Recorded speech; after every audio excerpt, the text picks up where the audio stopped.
Many of you will be aware that planning is a complex process given the continuing uncertainties of the current pandemic and situation.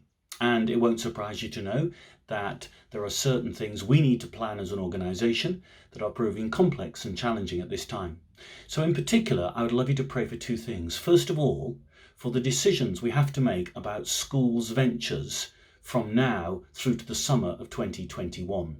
We've cancelled schools' ventures for this term, but we need to make decisions reasonably soon about what is going to happen in the spring and summer terms of 2021. So please pray for Tim Friend, my ventures principal, and others involved in making those important decisions.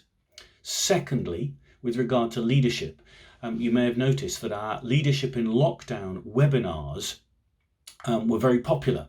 And in fact, something like 2,500 people participated with us during the height of lockdown in those webinars. We have to make a decision now whether we need to build on those, particularly through the autumn term, working with dioceses, or whether we should perhaps, what you might say, revert to our longer term strategic goals. So please pray for James Lawrence and his team as they wrestle with that challenge.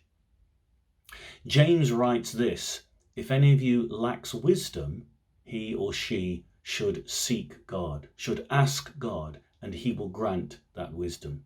Folks, that's the verse that needs to stand behind our very focused prayers at the moment. We do indeed need the wisdom of God in terms of making these important decisions. So we'd value your prayer for that. And finally, over the next couple of weeks, we are going to be launching a new website and working on to a new database. This is the culmination of a long project of work, and I'd love you please to pray for Jude Palmer, my head of ops, and other colleagues working with her, and our external IT suppliers. They've done a fantastic piece of work to get us to this point.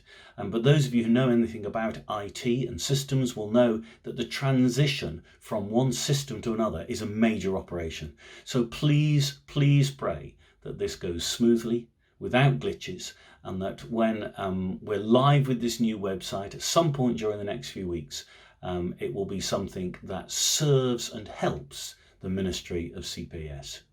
Thank you once again for praying for us. I hope that you are keeping well. We pray for you, our supporters, and that you would know God's blessing and his continued encouragement and grace in your daily walk with him. God bless.